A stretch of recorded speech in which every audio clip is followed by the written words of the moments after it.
I have a question for my viewers out there. How do you handle power level in your commander decks?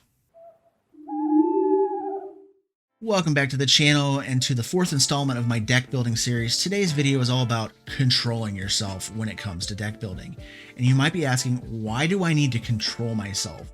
And the answer lies in how powerful your deck is. If your playgroup wants longer games and lots of interaction, you may need to exhibit some self-control and be more circumspect in what you include in your deck rather than just jamming the most powerful spells available to you. So how do you do this? Let's take a closer look. First off, piggybacking off of my last video, let's take a look at the mana base. If you're using things like fetch lands, tri lands, and lands that produce multiple mana like Ancient Tomb, trim them back and use weaker alternatives. Same goes for mana rocks. Are you using ultra powerful things like a Jeweled Lotus or Mana Crypt? Slam the brakes on those rocks and try to use ones that only produce one mana at a time. Artificially nerfing your mana base will slow it down to the point that it's more appropriate when necessary.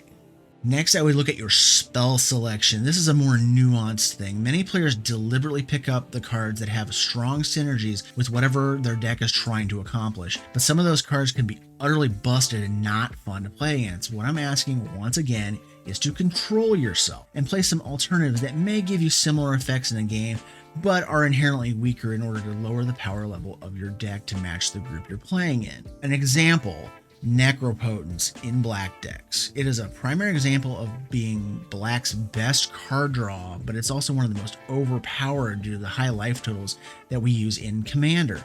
Instead, let's play something like Phyrexian Arena, Greed, or the brand new Black Market Connections.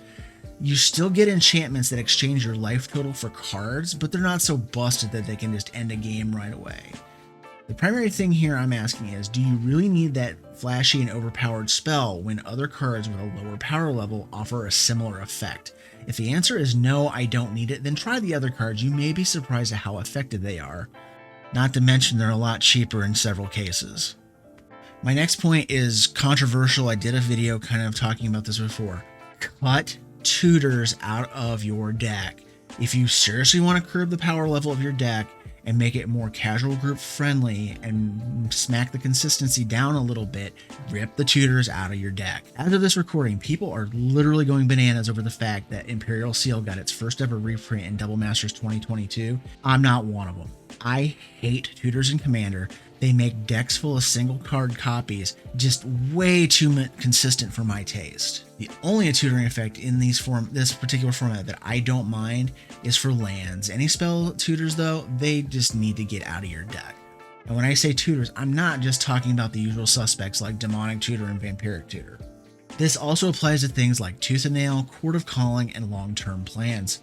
Get that stuff out of your deck.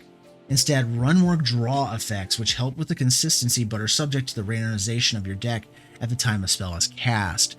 My fourth point here is minimize infinite combos in your decks. Tying closely with the tutors is infinite combos. If you're playing a competitive EDH deck, then by all means, tutor and combo away. That's up to you. But many casual groups may not want to play with you again if all you're doing is constantly tutoring up combo pieces and going infinite to kill the board every single game.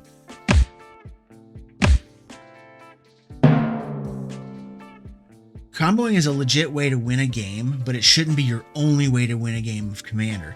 Diversify your deck using different ways to win with or without the combo in your deck, but if you want to include combos, remove the tutors from your deck. If you combo off of a natural draw and get it that way, there are a lot less feel bad that are going to happen in a casual game.